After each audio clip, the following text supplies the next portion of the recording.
This video is brought to you by Raycon True Wireless Earbuds. Stick around to learn more about them and also a special offer they're making available through my channel.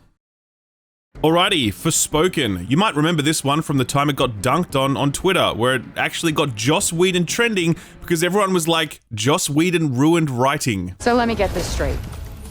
I'm somewhere that's not what I would call Earth. I'm seeing freaking dragons, and oh yeah, I'm talking to a cuff! Prior to that, the game had been delayed a number of times, the most recent one pushing it into a January 24th, 2023 release date.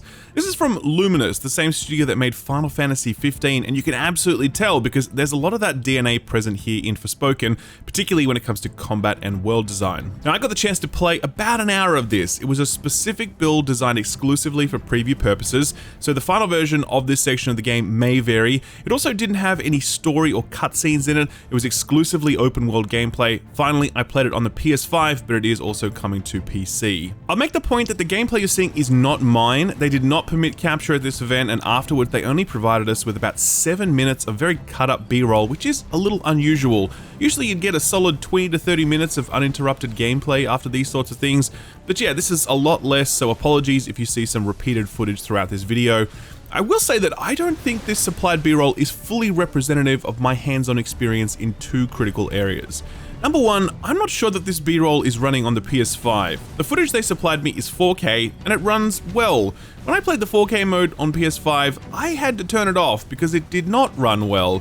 Overall frame rate and frame pacing were poor. To be honest, I was kind of surprised that there was a 4K mode at all given how poor the performance was. So I played with it a little bit and then I switched over to the dynamic resolution performance mode, which ran overall pretty well, but even then the game did struggle at times when the action was very thick. So I'm going to assume that the footage that's been sent to me is 4K running on a PC or something, because yeah, my experience with PS5 4K performance mode was not like this. To put all of that in context though, this is still in development. It's not shipping until Jan of next year. A lot of optimization work happens in that final stretch to launch, so I don't think we should prejudge performance and assume it's going to be bad, but it is something that I'm certainly keeping an eye on in the lead up to launch. The other way that this B-roll is not representative of my experience is that the gauntlet is not talking to me. If you followed the previews, you might have seen that you are talking to a cuff, which is this magical gauntlet thing that's chosen you for some reason, and the best way to describe it is, it's like Jarvis from Iron Man if Jarvis never shut the fuck up, and I mean never.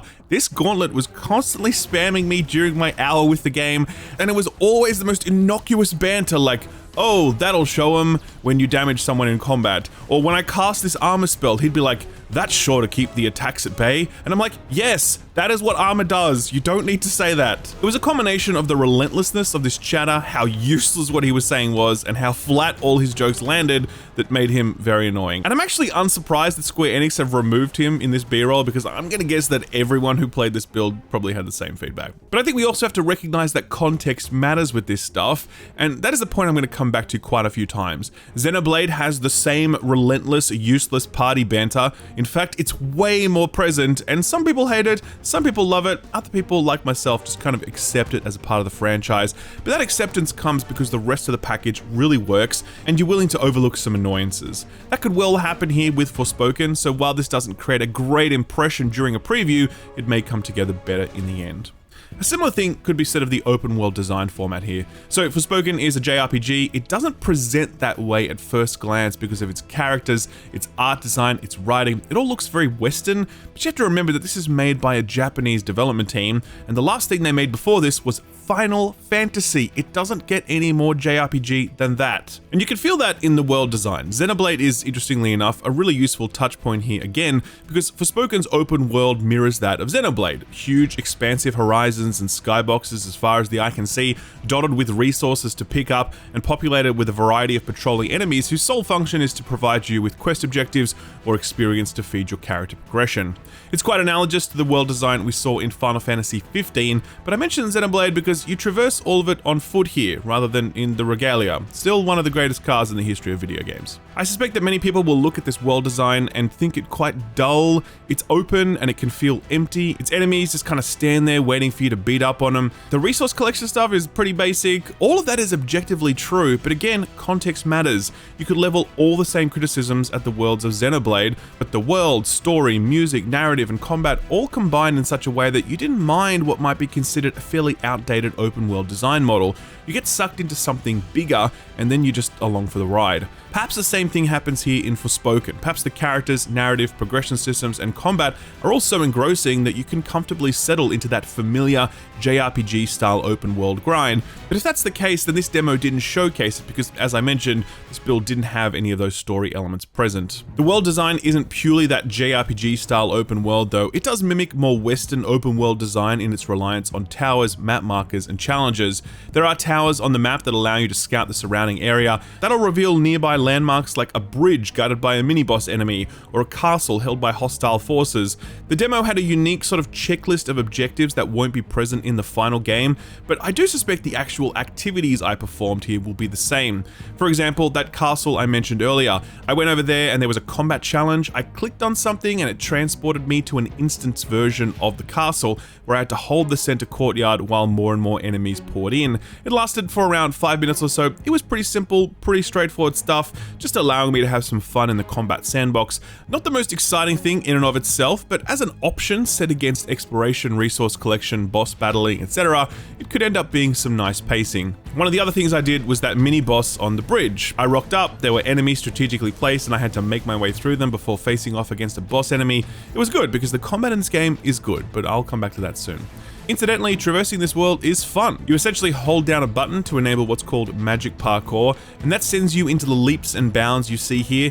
Later on, specific unlocks allow you to scale walls more easily and do this tether grapple thing that you can see here. I actually didn't get to unlock this during my demo, but you can see it here for yourself and it looks like a good time. So that's how the open world is structured, that's how it feels, at least based on what I've experienced.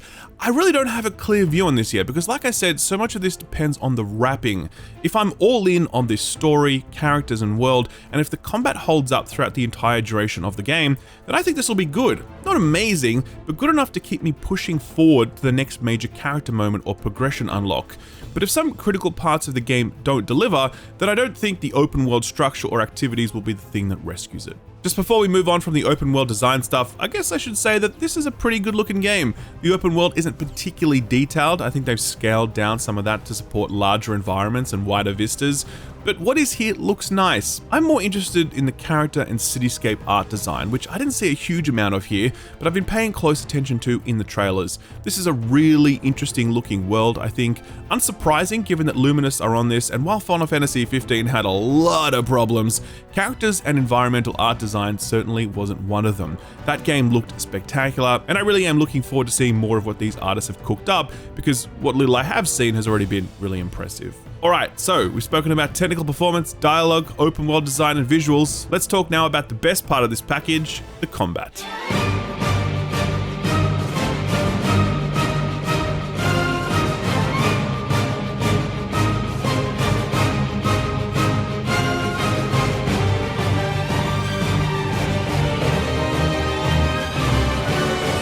Final Fantasy 15 had really shitty combat. Not everyone agrees with that take, but that's what I think. I think it looked and sounded absolutely spectacular, but in terms of the actual playing, it was all sizzle, no sausage. It lacked depth in almost every aspect. You couldn't control your party members until after the DLCs arrived. Final Fantasy 15's combat was tailor-made for trailers because it put such a huge premium on presentation and almost none on playability. You walked away from Final Fantasy 15 feeling almost tricked by it, as though it had promised something in its core gameplay loop that it never delivered. Forspoken is the next evolution in that combat model. It retains all of the spectacular presentation of 15, but it makes it actually playable, deeply playable in fact. So playable that some people might find its range of spells, buffs, debuffs, and status effects a little overwhelming, but I think that most people are going to like how flexible it all is and how well it strikes a balance between style and substance. The brief I got during the demo said that there would be well over 100 different spells available in the game. That sounded a little over the top to me. I'm like, are you triple counting some of these, like Fire, Fyra, Fyraga? But when I got into it, I could see how many spells I had in this demo alone, and I could see the menu listing dozens more spells, and I got the feeling that maybe Square weren't bullshitting on this one. Phrase spells are divided into different schools, all of them having some sort of archetype and then divided again into offensive or support spells. Frey's native combat school is grounded in earth magic, no pun intended. The right trigger allows her to summon big chunks of rocks to hurl at an opponent, or small pebbles to pepper them with damage, while the left trigger allows her to throw out a huge vine that will stagger opponents, or cast an earth shield that will block incoming damage. You can bring up a spell wheel during combat, which will slow things down, giving you the time to select a new offensive or support spell within your equipped school. Pressing a button combination or swiping the PS5's touchpad will immediately switch you to your other equipped school. The one available in the demo was fire-based, and it was pretty fucking cool, to be honest. It had melee fists where your hands roll on fire, it had a big flame sword that you could swing around in a wide arc for area effect damage, and had a flame spear which you could hurl at distant foes. Those were just the offensive spells though. The support spells were even better. One of them lets you summon these flame minions who fought alongside you. The best one was this ring of fire that you summon around you in a wide area, trapping enemies while significantly buffing your fire damage. At first, the combat did feel a little spammy because you just throwing shit out left, right, and center, and basically everything gets the job done. It's fine. I was kind of thinking to myself, uh-oh, is this another Final Fantasy 15 situation here?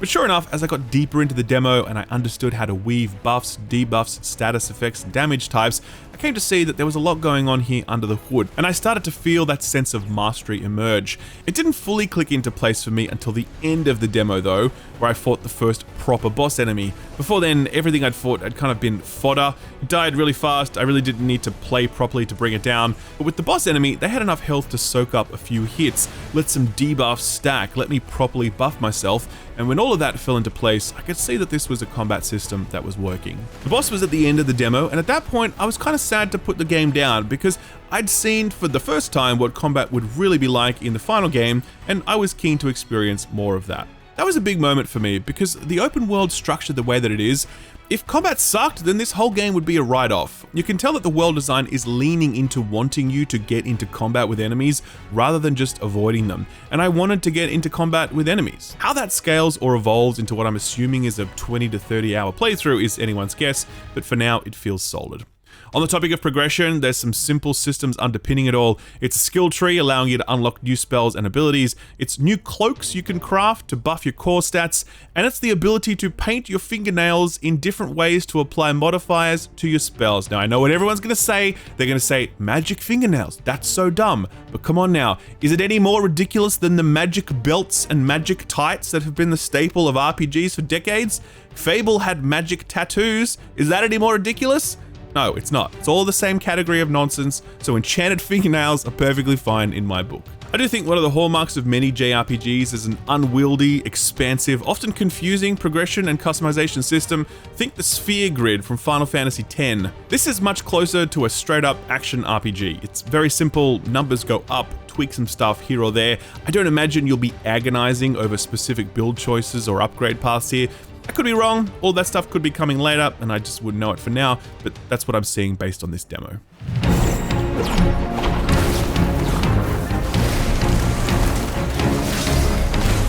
So just a few things to reiterate here. I only played this game for around an hour. I only played one section of it. I didn't see any of the story stuff, and the game is still some 4 months away. I know this preview has been quite mixed in some regards, calling out some issues with performance, but with that specifically, a lot of ground can be made up in that final stretch before launch, so there's still plenty of time for things to improve there. I called out some of the writing, namely the companion Cuff and how he won't shut up, but I also passed that feedback onto Square during the preview, and sure enough, the B-roll came in with none of that included. Perhaps Square got a lot of that feedback from others, and if so, they can tweak that pretty easily prior to launch.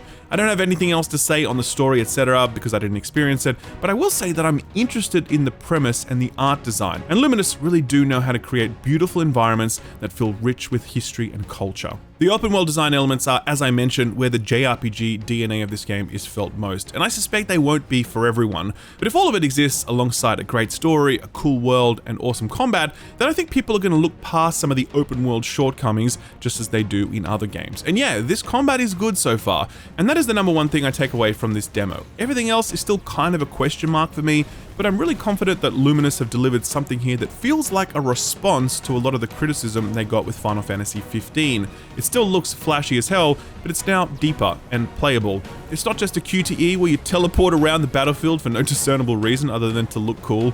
There's something here, and coupled with the possibility of a great world to explore, there's more than enough here to pique my interest. I'm not fully sold on this package yet, but I'm interested, and I think a lot of that comes down to the fact that there really isn't anything like this. This is a JRPG meets Western open world action game hybrid. It's set in an entirely new world that looks really storied and interesting.